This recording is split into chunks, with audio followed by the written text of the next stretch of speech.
One thing politicians can be trusted to do is to misuse facts. Exact numbers: California's gun murder rate dropped 55%, gun death rate dropped 62%, outperforming the rest of the nation because of our gun safety laws. But is Gavin's claim true?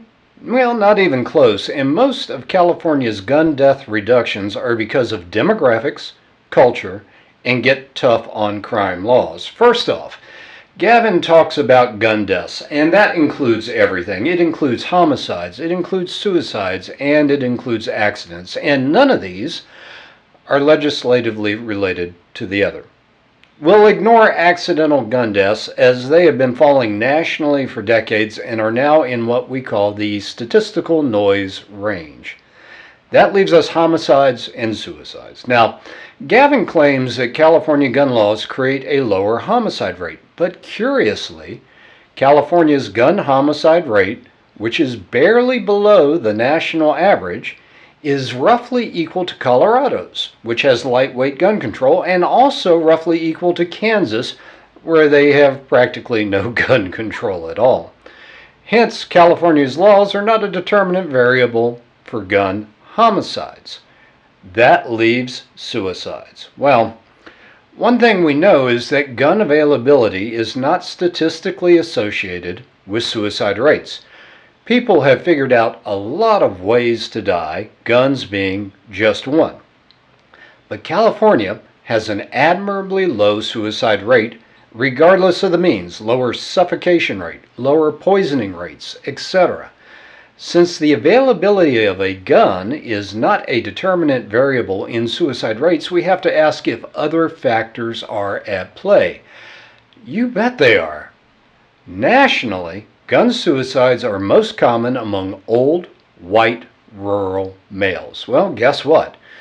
California has significantly fewer white people per capita than the rest of the country. California also has significantly fewer older people per capita than the rest of the country. And California is significantly less rural, with 40% of its population in just 4 large cities. In short, demographics alone make up much of California's lower suicide rate and thus its lower gun suicide rate. But there is another factor. Culture is one of the key determinant variables concerning suicide. Some cultures find suicide immoral, and others consider it honorable to the point of having rituals for it.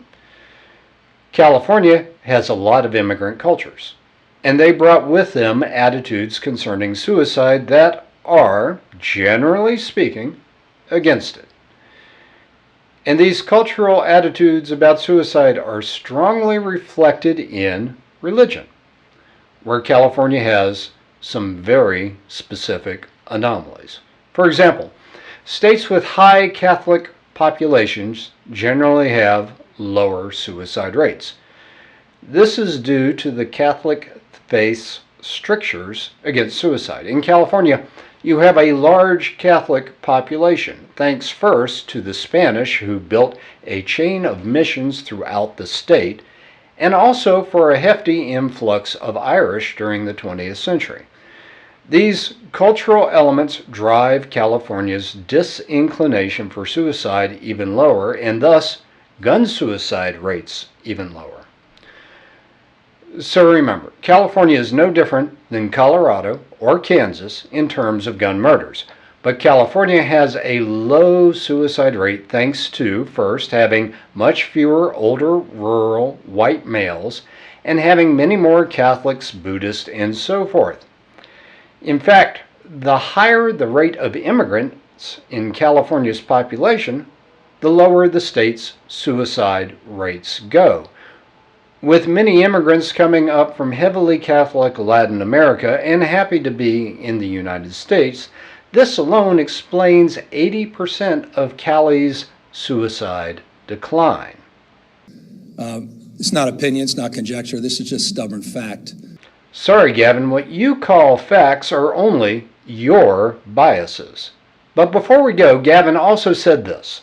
From 1993 to 2017, these are exact numbers: California's gun murder rate dropped 55%, gun death rate dropped 62%. Funny thing happened to California and 23 other states around 1993.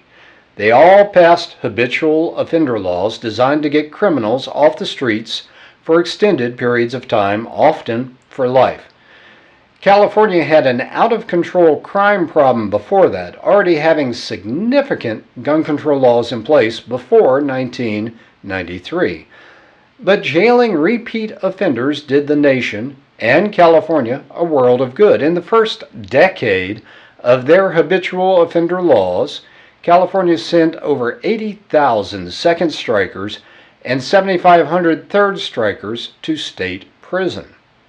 Gavin's claim, well, completely false. So Gavin, look, in the age of the internet, telling such sloppy lies is bad. As the old blues song says, if you can't lie any better than that, you might as well tell the truth.